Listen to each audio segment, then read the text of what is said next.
Hello friend, आप सबका स्वागत है हमारी यूट्यूब चैनल टीचिंग क्लासेस पे। आई होप कि आप सब बहुत ही अच्छे होंगे, लगातार अपनी तैयारी में लगे होंगे। आज जो हम लोग पढ़ेंगे, क्या पढ़ेंगे, आपका जो यूपी डीएलएड फर्स्ट सेमेस्टर है, इसके बाल विकास के कुछ इंपॉर्टेंट प्रश्नों को देखेंगे जो आपके एग्जाम में क्या है, बार बार आते हैं और आप सभी के लिए क्या है, इम्पोर्टेंट है। ये प्रश्न ऐसे हैं जो आपके एग्जाम में आपको मिलेंगे जरूर, क्योंकि ये ऐसे प्रश्न हैं जो बार बार रिपीटेड है और आपके एग्जाम में आएंगे जरूर। ये आपके ना कि डीएलएड फर्स्ट सेमेस्टर में ही आपके लिए इम्पोर्टेंट है, ये आपके टेट का एग्जाम, जो आपका टेट का एग्जाम होगा ना, आपके टेट के एग्जाम के लिए, आपके सीटेट के एग्जाम के लिए, सभी के लिए क्या है, इम्पोर्टेंट है। तो आप सब जरूर इसको ध्यान दें और पढ़ें, क्योंकि आपका एग्जाम, आप सभी को पता है कि आपका एग्जाम कब होने वाला है। आपका एग्जाम आपके जुलाई में होने वाला है। आपका एग्जाम जुलाई लास्ट या अगस्त के फर्स्ट वीक में होना है। कब? जुलाई की लास्ट में, जुलाई के लास्ट में या अगस्त के फर्स्ट वीक में आपका एग्जाम होगा। कब? जुलाई लास्ट या अगस्त के फर्स्ट वीक में आपका एग्जाम होगा। तो आप लोग अपनी तैयारी में क्या करें, लगे रहिए। स्टार्ट करती हूँ हम सब अपने फर्स्ट प्रश्न से। अगर आप चैनल पे नए हैं तो चैनल को सब्सक्राइब जरूर कर लें, वीडियो को ज्यादा से ज्यादा शेयर करें, बेल आइकन जरूर दबा लीजिए ऑल नोटिफिकेशन का, जिससे आप सभी को क्लास की नोटिफिकेशन क्या है, मिल जाया करें। ये जितने भी प्रश्न हैं आपके एग्जाम के लिए क्या है, बहुत ही इंपॉर्टेंट है, क्योंकि ये ऐसे प्रश्न हैं जो आपके एग्जाम में बार बार क्या है, पूछे जा रहे हैं और परीक्षा की दृष्टि से बहुत ही महत्वपूर्ण है। तो ऐसा है कि आप लोग लगातार चैनल से बने रहिए और अपनी तैयारी करते रहिए, क्योंकि बहुत से ऐसे बच्चे हैं जो आराम से बैठे हुए हैं ये सोच के कि बाद में हम देख लेंगे। बाद में आप क्या ही देख लेंगे, आपको खुद ही नहीं पता है। तो बाद में किसी से का कुछ भी नहीं होता है, बस आपका क्या हो जाएगा, आप 70 से 80% में आके रुक जाएंगे। क्या होगा, 70 से 80% आके आप रुक जाएंगे। तो आप 70 से 80% की तैयारी मत करिए, आप लोग डायरेक्ट 90% की तैयारी करिए, क्योंकि आप अगर 90% की तैयारी करेंगे ना, तभी आप अच्छा स्कोर कर पाएंगे, नहीं तो आप नहीं कर पाएंगे। तो 90% के लिए आप क्या करिए, पढ़िए।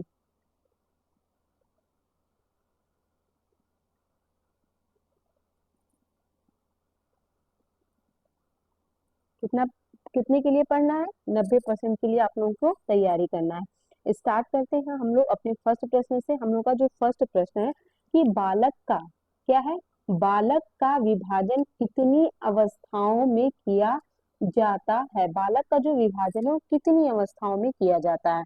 मैंने आपको बाल विकास पढ़ाया था और मैंने बाल विकास में आपको स्टेज के बारे में बताया था। किसके बारे में? स्टेज के बारे में बताया था कि बाल विकास की कौन सी स्टेज है, किस स्टेज के क्या कार्य हैं, इसकी उम्र कितनी होती है, इन सब चीजों के बारे में हम लोगों ने पढ़ा था। आई होप कि आपको थोड़ा बहुत तो याद ही हो कि स्टेज क्या थे, उसके बारे में क्या क्या हम लोगों ने पढ़ा था। आप सभी को अगर पता हो तो अच्छी बात है, अगर नहीं पता है तो मैं आपको बताती हूँ कि बालक का जो विभाजन है वो कितनी अवस्थाओं में किया गया था। बात करें कि बालक के विभाजन की, तो बालक का जो विभाजन है वो कितने अवस्थाओं में किया गया, तो ये आपकी 3 अवस्थाओं में किया गया था। कितनी अवस्थाओं में किया गया? 3 अवस्थाओं में किया गया था। कौन कौन सी अवस्था थी आपकी? अगर आप लोग को याद हो, अगर पता है कि कितनी अवस्थाएं थी, तो 3 अवस्थाएं थी। कौन कौन सी थी, चलिए हम लोग देखते हैं कि कौन कौन सी थी। हम लोग की क्या थी, शैशा अवस्था थी। कौन सी थी? शैशा अवस्था। कौन सी? शैशवा अवस्था। कौन सी थी? शैशवा अवस्था। आप लोग पढ़े होंगे ना शैशवा अवस्था। जो बहुत से ऐसे बच्चे हैं जो सीटेट की तैयारी कर रहे हैं, कौन सी तैयारी कर रहे हैं, सीटेट की तैयारी कर रहे हैं, तो उनको पता होगा कि शैशवा अवस्था की उम्र कितनी होती है। सहस्रावस्था है जो आपकी क्या है, जन्म से 0 से 6 वर्ष तक, कितनी, 0 से 6 वर्ष तक चलती है। और आपकी जो बाल्यावस्था है ये आपकी 6 से 12 वर्ष तक चलती है। कितनी? 6 से 12 वर्ष तक चलती है। साथ में किशोरावस्था जो है आपकी 12 से 18 वर्ष तक चलती है। कितनी?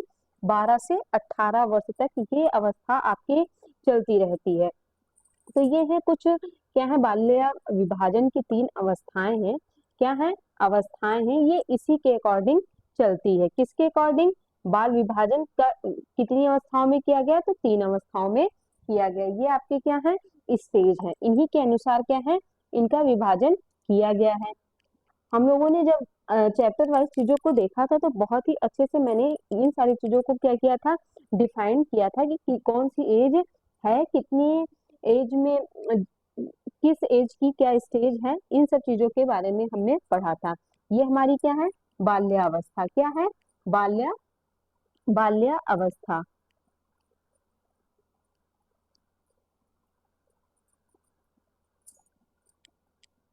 चलिए हम लोग अपना नेक्स्ट प्रश्न देखते हैं।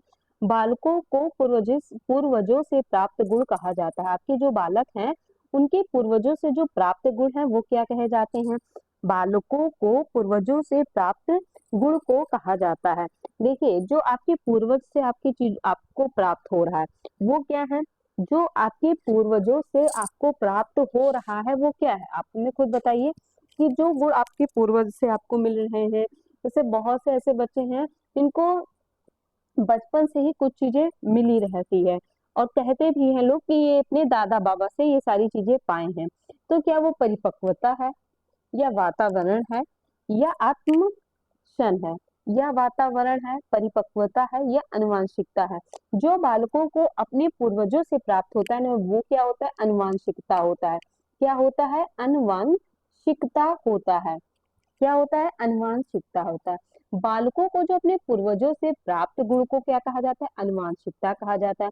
या माता पिता एवं अन्य पूर्वज जो हमारे हैं के गुण संतानों में अवतरित होना ही क्या होता है, अनुवांशिकता होता है। हाँ आप लोगों ने देखा होगा कि अगर किसी बच्चे का कलर, क्या कभी कभी देखते हैं कि बच्चों का कलर ब्लैक होता है, तो घर में अगर कोई ब्लैक है तो हम लोग कहते हैं क्या कि इनका कलर इनसे इनको मिल गया है ना।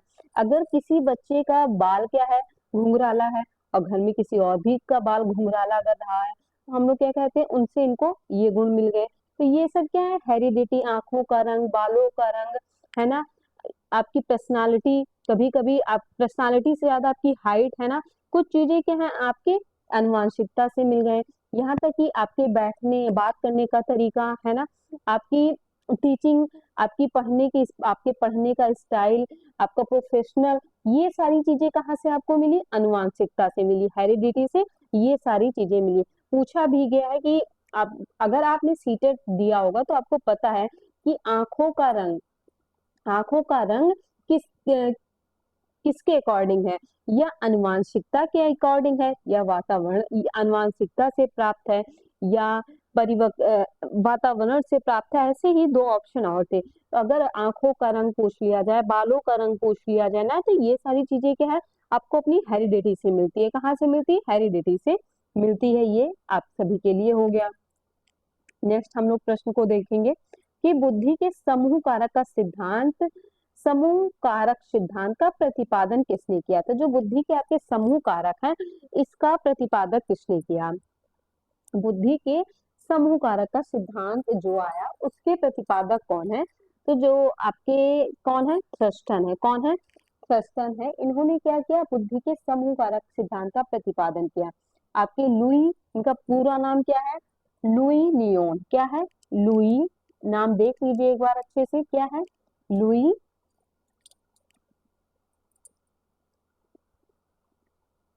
Louis Leone.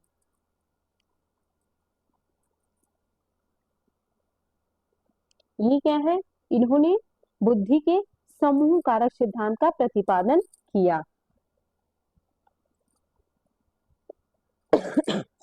नेक्स्ट हम लोग देखते हैं कि बुद्धि परीक्षण का मापन किस किया जाता है। बुद्धि परीक्षण का मापन किससे किया जाता है, किससे किया जाता है।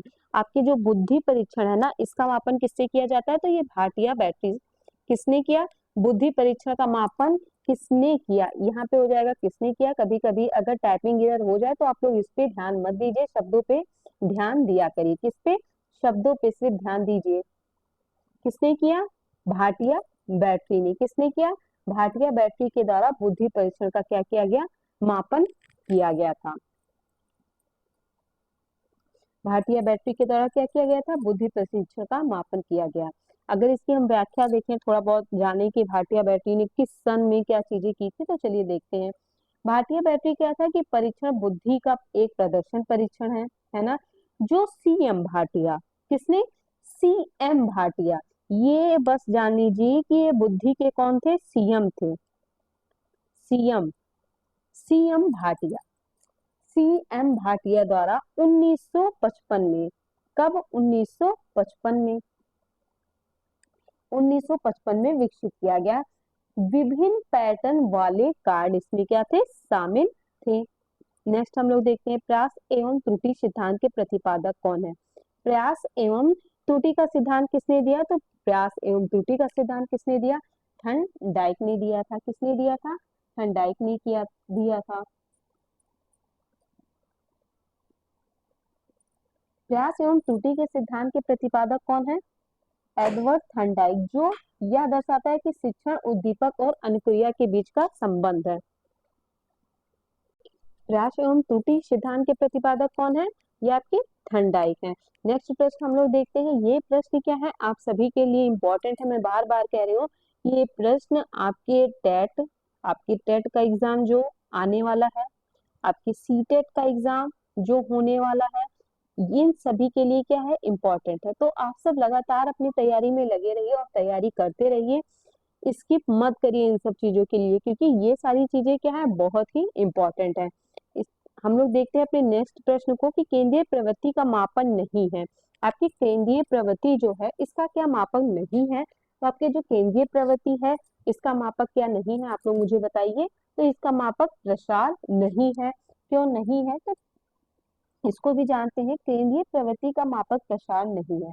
प्रवृत्ति के 4 मापक हैं। प्रवृत्ति के कितने मापक हैं, अगर हम बात करें तो 4 मापक है। कौन कौन से हैं, माध्य, आपका माध्य हो जाएगा, है ना, माध्य, इसमें माध्य मान दिया गया है, आपका क्या हो जाएगा, माध्य, माध्यिका, बहुलक, और क्या हो जाएगा, माध्य श्रेणी, क्या हो जाएगा, माध्य श्रेणी, बट केंद्रीय प्रवृत्ति का मापक प्रसार नहीं है। तो ये सारे प्रश्न क्या है, आपके एग्जाम के लिए इंपॉर्टेंट है, तो आप इसको जरूर से जरूर ध्यान रखिए, लापरवाही मत करिए, क्योंकि आपका जो रिजल्ट है ये आपके जून सेकेंड वीक, कब, जून के सेकेंड वीक में, है ना, सेकेंड वीक तक आपके एग्जाम का रिजल्ट हर हाल में आ जाएगा। तो आप इसको स्किप मत करिए, ठीक है। हम लोग देखते हैं अपने नेक्स्ट प्रश्न को। किशोरावस्था बड़े संघर्ष, है ना, क्या है कि किशोरावस्था बड़े हल, तनाव, तूफान तथा विरोध की अवस्था, यह कथन किसका है। किसने कहा किशोरावस्था बड़े संघर्ष, तनाव, तूफान तथा विरोध की अवस्था है, यह कथन किसका है। अगर आप मेरी थ्योरी वाली क्लास देखेंगे ना, तो मैं इसको बहुत ही अच्छे से एक्सप्लेन करके पढ़ाई हूँ कि किशोरावस्था में क्या दिक्कतें आती हैं, बच्चा किन संघर्षों से जूझता है, इन सब चीजों के बारे में हम लोगों ने पढ़ा है। तो किशोरावस्था बड़े संघर्ष, तनाव, तूफान, यहाँ पे हल की जगह संघर्ष हो जाएगा। कुछ टाइपिंग एरर हो जाए तो आप उसको ध्यान मत दीजिए। किसने दिया है, तो ये आपका स्टेने हॉल ने दिया है। बाल विकास को प्रभावित करने वाला कारक नहीं है। आप जहाँ पे नहीं आ जाए अंडरलाइन जरूर कर लीजिएगा, क्योंकि यही क्या है जो आपके एग्जाम में आपसे प्रश्न आपका गलत कराते हैं। बाल विकास को प्रभावित करने वाला कारक पूछा है। आपके जो पोषण है, अगर आपको अच्छा पोषण नहीं मिलेगा तो ये आपको प्रभावित करेंगे। आपके वातावरण आपका अच्छा नहीं होगा तो भी आपको प्रभावित करेगा, बट लिंग भेद आपको क्या है, प्रभावित नहीं करेगा। इसका राइट आंसर क्या हो जाएगा, लिंग भेद, क्या हो जाएगा, लिंग भेद। अभ्यास और अनुभव द्वारा व्यवहार में होने वाला परिवर्तन क्या कहलाता है। जो आपके अभ्यास और अनुभव द्वारा व्यवहार में होने वाला परिवर्तन है वो क्या कहलाएगा, प्रेरणा कहलाएगा। क्या कहलाएगा, प्रेरणा कहलाता है। क्या कहलाता है, प्रेरणा कहलाता है। चलिए हम लोग नेक्स्ट प्रश्न को देखते हैं। पदों की योग में पदों की संख्या से भाग देने पर जो प्राप्त होता है वो क्या कहलाता है। अगर पदों के योग में पदों की संख्या से भाग दिया जाए तो क्या कहलाएगा, पदों के योग में पदों की संख्या से भाग देने पे क्या प्राप्त होता है, आप लोग मुझे कमेंट में बताइए।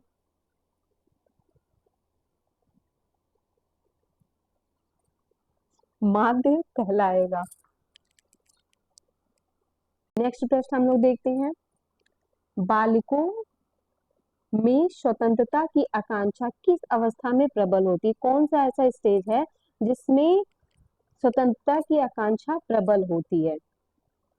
अभी हम लोग अभी हम लोगों ने पढ़ा था बाल विकास की क्या 3 अवस्थाएं पढ़ी थी। कौन कौन सी 3 अवस्थाएं? हम लोगों का पहला ही प्रश्न आया था कि कितने स्टेज होते हैं। हम लोगों ने उसमें पढ़ा था क्या था कि शैशवावस्था होते हैं, है ना, बाल्यावस्था होता है और किशोरावस्था। अभी हम लोगों ने आगे भी देखा था कि स्टेने हॉल ने क्या बोला था कि जो आपकी किशोरावस्था है, जो आपका, ये बड़े संघर्ष, तनाव और तूफान की अवस्था है। जब ये इतना संघर्ष है, तनाव है, तूफान है, तो इसमें क्या है, आकांक्षा ज्यादा होंगी। तो आपका राइट आंसर क्या हो जाएगा? किशोरावस्था। कौन सा स्टेज है? किशोरावस्था में बालकों में स्वतंत्रता की आकांक्षा सबसे प्रबल होती है। देखते हैं हम लोग नेक्स्ट प्रश्न अपना, जिन तत्वों को भूतकाल में सीखा जा चुका है उन्हें स्मरण करने की स्मृति है, या कथन किसका है? तो ये आपका किसका है? उद्धवर्थ महोदय जी का है। किसका है? उद्धवर्थ का है। चलिए हम लोग नेक्स्ट प्रश्न को देखते हैं, संवेग का प्रकार नहीं है। संवेग के प्रकार नहीं है, कौन से? क्रोध, भय, ध्यान या प्रेम? क्रोध, भय, ध्यान या प्रेम? तो आपके जो संवेग का प्रकार नहीं है, ये आपका क्या नहीं है? तो ये आपका ध्यान नहीं है। संवेग में ध्यान का कोई रिलेशन नहीं है। नेक्स्ट देखते हैं, प्रतिभाशाली बालक की बुद्धि लब्धि कितनी होती है? मैंने आपको बताया था कि कुछ बुद्धि लब्धि है जो बहुत ही आपके एग्जाम के लिए इंपॉर्टेंट है। सामान्य बुद्धि लब्धि कितनी होती है, प्रतिभाशाली बुद्धि लब्धि कितनी होती है, और मंद बुद्धि। इसका जो राइट आंसर है क्या हो जाएगा? 140 से अधिक। ये भी पूछता है कि आईक्यू का फॉर्मूला, बुद्धि लब्धि का सूत्र क्या है? तो ये आपका क्या होता है? MA/CA into 100। ये आपका क्या हो जाएगा? बुद्धि लब्धि का सूत्र, मानसिक आयु अपॉन वास्तविक आयु इंटू 100। नेक्स्ट प्रश्न देखते हैं, पियाजे के अनुसार बालक के संज्ञानात्मक विकास की स्थिति कितनी है? जो पियाजे ने आपके संज्ञानात्मक विकास की स्थिति बताई, कितनी बताई थी? इन्होंने 4 बताई थी। क्या बताई थी? 4 बताई थी। ये आपके कुछ इंपॉर्टेंट क्या थे, ऑब्जेक्टिव प्रश्न थे जो आप लोगों ने देख लिया। ये आपके एग्जाम में है जो बार बार रिपीट होंगे और आपके एग्जाम में पूछेगा बार बार, ये प्रश्न आएंगे जरूर। ये आपके डीएलएड फर्स्ट सेमेस्टर के साथ साथ आपको टीचर बनाने में तक आपका साथ निभाएंगे। तो आप इसको जरूर देखिए, अच्छे से चीजों को समझिए, और अगर वीडियो पसंद आई है तो वीडियो को लाइक जरूर करें, और अभी तक चैनल सब्सक्राइब नहीं किया है तो सब्सक्राइब कर लें। स्टार्ट करते हैं हम लोग अपने अति लघु उत्तरीय प्रश्न से। क्या है?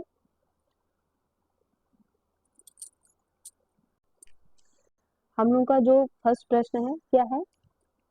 सृजनात्मकता सृजनात्मकता से क्या आशय है? ये क्या है? क्रिएटिविटी है जिसमें बच्चे में सारे गुण होते हैं।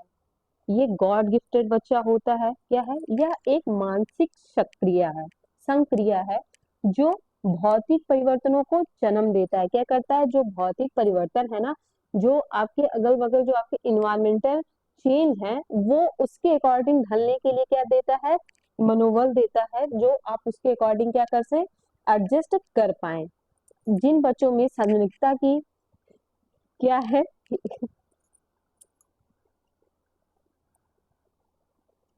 क्या है आपका? सृजनात्मकता से क्या आशय है? तो यह एक क्या है? मानसिक संक्रिया है जो भौतिक परिवर्तनों को क्या कर दे रही है? जन्म देती है। हम लोग अपने नेक्स्ट प्रश्न को देखते हैं कि हमारा नेक्स्ट प्रश्न क्या है? बालक की बुद्धि कब रुक जाती है? बालक की जो बुद्धि है ये कब रुक जाती है? बालक की जो बुद्धि है, बुद्धि के विषय में समस्त विद्वान इस बात को स्वीकार करते हैं कि बालक की जो बुद्धि है ये 25 वर्ष की आयु में पूर्ण होने पर स्थिर हो जाती है। बच्चे की जो बुद्धि है ना, ये 25 वर्ष की आयु तक आते आते क्या होती है? रुक जाती है। यहाँ पे बच्चे का दिमाग थोड़ा कम चलने लगता है क्योंकि वो खुराफातों में लग जाता है। तो यहाँ पे बच्चे की क्या है? बुद्धि रुक जाती है। सबसे ज्यादा अगर पूछा जाए कि बुद्धि डेवलप कब होता है, तो जो आपके बाल्यावस्था की स्टेज होती है ना, जो शैशवावस्था और बाल्यावस्था, इस स्टेज में बच्चे का बुद्धि चरम सीमा पे होता है। यहाँ पे बच्चे को आप जो भी सिखाएंगे ना, बच्चा इतनी रफ्तार से सीखता है जिसकी आप बात नहीं कर सकते हो। तो बच्चों की बुद्धि का ज्यादा से ज्यादा डेवलपमेंट करने का जो स्टेज होता है ना, ये आपकी क्या होती है, आपकी शैशवावस्था और बाल्यावस्था होती है। आपकी जो किशोरावस्था है, यहाँ पे क्या होता है, बच्चों का जो बुद्धि का डेवलपमेंट है वो हो चुका रहता है, थोड़े बहुत चेंजेस होते हैं यहाँ पे। मैंने बताया भी है किशोरावस्था के बारे में, बहुत ही डिटेल मैंने आप लोगों को पढ़ाया है कि यहाँ पे बच्चा खुद को ना बड़ा ही समझ पा रहा है, कहीं तो वो अपने आप को पापा समझ ले रहा है, अगर पापा कोई काम कर दे रहे हैं तो वो अपने आप को क्या कहता है, अभी तो मैं छोटा हूँ पापा। तो ये स्थिति रहती है। तो बुद्धि का जो विकास है वो अगर देखा जाए तो वो किशोरावस्था तक ही आती है, उसके बाद वो रुक जाती है। बहुत ही थोड़ा थोड़ा क्या होता है, डेवलपमेंट हो पाता है। नेक्स्ट देखते हैं प्रश्न हम लोग का क्या है, टीएटी का संबंध किससे है। टीएटी का संबंध, टीएटी टैट का संबंध किससे है। ये आपके जो टैट है ना, टीएटी टैट का संबंध व्यक्तित्व परीक्षण से है, ये पर्सनालिटी डेवलपमेंट से है, जिसका प्रतिपादन मारे एवं मार्गन ने किया था। ये आपका जो टेट का एग्जाम होगा उसमें भी पूछता है कि आपके पर्सनालिटी डेवलपमेंट किसने दिया, मार्गन मुर्रे, है ना। तो आप मुर्रे को याद रखिएगा, मार के आपके क्या करते थे, पर्सनालिटी का विकास करते थे। तो ऐसे आप इसको याद कर सकते हैं। नेक्स्ट प्रश्न हम लोग का क्या है कि अभिप्रेरणा का क्या अर्थ है, मोटिवेशन क्या है, मोटिवेशन से क्या अर्थ है, मोटिवेशन का।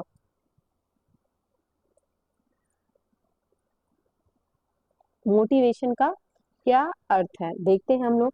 तो अभिप्रेरणा क्या है, अभिप्रेरणा एक संक्रिया है जो जीव को कुछ करने के लिए क्या करती है, प्रेरित करती है। अगर आप किसी कार्य को लेके मोटिवेट नहीं है तो आप कोई भी कार्य कर नहीं सकते हैं।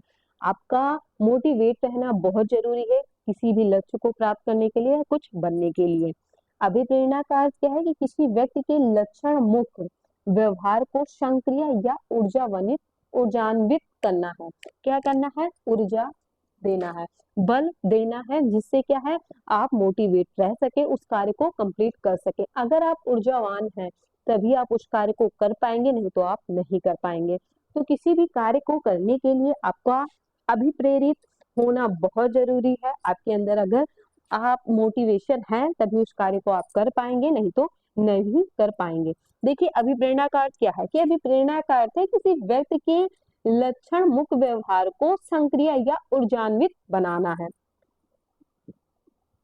नेक्स्ट देखते हैं, बाल विकास के अंतर्गत बाल्यावस्था की अवधि कौन सी है।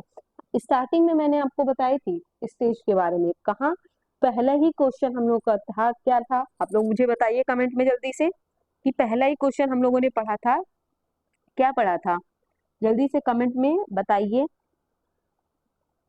पहला ही क्वेश्चन हम लोगों का क्या था कि बालक का विभाजन कितनी अवस्थाओं में किया गया, है ना। यही पूछता है कि बालक का विभाजन कितनी अवस्थाओं में किया गया। मैंने आपको क्या बताया था, बाल्यावस्था, शैशवावस्था हमारी जो पहली स्टेज होती है, क्या होती है, शैशवावस्था। क्या होती है, शैशवावस्था।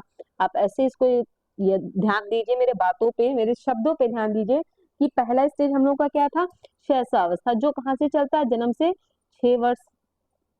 दूसरा हम लोग का क्या था, बाल्यावस्था, जो 6 से 12 वर्ष तक गया। तीसरा हम लोग का क्या था, किशोरावस्था। क्या था, किशोरा अवस्था। कौन सी स्टेज थी, किशोरा अवस्था, जो कहाँ से गई, 12 से 18 वर्ष। कहाँ से, 12 से 18 वर्ष। तो ये आपके क्या हो गए, स्टेज हो गए। तो बाल विकास के अंतर्गत बाल्या अवस्था की अवधि कौन सी मानी गई, तो आप देख लीजिए 6 से 12 वर्ष। 3 पार्ट में डिवाइड किया गया था स्टेज को, कितने, 3 पार्ट में डिवाइड किया गया। पहला हमारी क्या था, पहला स्टेज शैशवावस्था, जो 0 से 6 वर्ष यानी जन्म से 6 वर्ष तक। नेक्स्ट हमारा क्या आया, बाल्यावस्था। बाल्यावस्था को हम लोगों ने 2 भागों में डिवाइड किया। ये आप हमारी थ्योरी वाली क्लास को देखिएगा, उसमें मैंने कंप्लीट बताया कि जो आपकी बाल्यावस्था थी उसमें उत्तर मध्य इन दोनों के बारे में मैंने आपको बताया कि कौन सी स्टेज को खिलौने का कहा गया है स्टेज, है ना, कौन सी गैंग एज है। इन सब चीजों को पढ़ने के लिए आप थ्योरी क्लास जरूर देखिए। तो आपका इस क्वेश्चन का राइट आंसर क्या हो गया कि 6 से 12 वर्ष। नेक्स्ट प्रश्न हम लोग देखते हैं, विनय साइमन बुद्धि परीक्षण क्या है। विनय साइमन बुद्धि परीक्षण कब बनाया गया? 1905 ईस्वी में विनय ने अपने छात्रावास सहयोगी साइमन के साथ मिलकर आधुनिक प्रकार का सबसे पहला सफल बुद्धि परीक्षण तैयार किया। इसे ही विनय साइमन बुद्धि परीक्षण कहा गया। कब? 1905 में ईस्वी में 1905 ईस्वी में विनय ने किसके साथ? अपने छात्रावास सहयोगी से, यानी अपने रूम पार्टनर के सहयोग से के साथ मिलकर आधुनिक प्रकार का सबसे पहला, कैसा? आधुनिक प्रकार का सबसे पहला बुद्धि परीक्षण तैयार किया गया। इसे ही हम लोग क्या कहते हैं? विनय साइमन बुद्धि परीक्षण कहा गया। नेक्स्ट प्रश्न हम लोग देखते हैं, स्मृति के 4 पद कौन से हैं? स्मृति वह क्षमता है जिसमें लोगों को जरूरत पड़ने पर जानकारी संग्रहित और प्राप्त होती है। स्मृति क्या है? जिसमें लोगों को जरूरत पड़ने पे जानकारी संग्रहित और प्राप्त होती है। स्मृति के 4 पद है, संवेदी, अकाल्पनिक स्मृति, कार्यशाला स्मृति, दीर्घकालिक स्मृति। क्या है? स्मृति के कितने पद हो गए? आप लोगों ने देख लिया, कितने पद होते हैं? 4। क्या होती है? संवेदी, जो बहुत ही क्या होती है? इमोशनल होते हैं ना। आपकी कुछ मेमोरी ऐसे होंगे जो बहुत ही इमोशनली होंगे, वे आपके क्या हो गए? संवेदिक हो गए। अकाल्पनिक, कुछ ऐसे हैं जो बस अकाल्पनीय है, जो दिखाई नहीं दे रहे हैं, वे मेमोरी हैं आपके अकाल्पनिक मेमोरी। कार्यशाला स्मृति, कुछ ऐसे मेमोरी है जो आप कार्य कर रहे हैं, कार्य के दौरान, है ना। कुछ मेमोरी ऐसे हैं जो कभी भी हुआ है बट आपके माइंड में ऐसा छाप डाला है कि वह दीर्घकालिक मेमोरी के रूप में वो सेव हो गया है। नेक्स्ट हम लोग अपने प्रश्नों को देखते हैं। नेक्स्ट प्रश्न क्या है? मध्य मान ज्ञात करने के सूत्र लिखिए। क्या है? मीन ज्ञात करने का सूत्र। मध्य मान ज्ञात करने का सूत्र हम लोगों ने क्या देखा है? आप लोग को भी पता होगा, क्योंकि ये आपके एग्जाम में शायद आप लोगों ने फर्स्ट सेमेस्टर कर रहे हैं ना, हो सकता है कि आप लोगों ने ये प्रश्न पढ़ा हो, क्योंकि ये आपके मैथ के प्रश्न हैं। आपके मैथ में ये प्रश्न कई बार पूछे गए हैं और आते भी हैं, है ना। क्या हो जाएगा इसका? मध्य मान ज्ञात करने का जो सूत्र है, माध्य इक्वल टू पदों का योग अपान पदों की संख्या, प्रक्षणों का योग और क्या है? आंकड़ों का योग। हम लोग कैसे याद करते हैं इसको? ये वर्ड थोड़ा क्या है? डिफिकल्ट है। हम लोग कैसे याद कर रखे हैं इस फार्मूले को? पदों का योग अपान पदों की संख्या। नेक्स्ट प्रश्न हम लोग देखते हैं,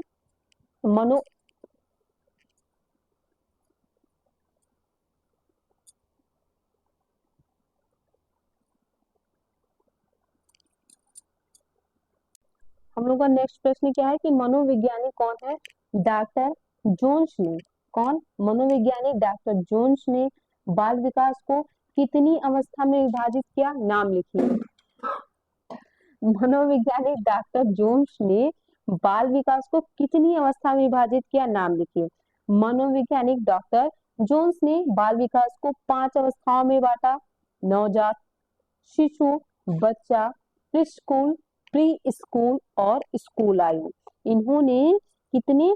5 अवस्था में। पहले बच्चा नवजात रहेगा, छोटा सा, है ना, एकदम नाबाल। क्या होता है जब बच्चा जन्म लेता है? नवजात। फिर वो शिशु बना, उसके बाद वो क्या बना? बच्चा बना। फिर वो प्री स्कूल में गया और स्कूल आयु आई। उसके बाद क्या हुआ? लास्ट में उसकी स्कूल आई। इन्होंने क्या है? 5 भागों में विभाजित किया। कितने भागों में?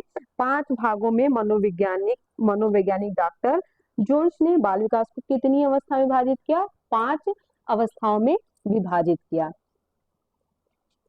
आज के वीडियो में हम लोगों ने इतने क्या है ऑब्जेक्टिव प्रश्नों को कुछ देखा। हमारे जो 15 से 20 ऑब्जेक्टिव प्रश्न थे जो आपके लिए क्या थे? इंपॉर्टेंट थे, जो आपके एग्जाम में बार बार पूछे जा रहे हैं।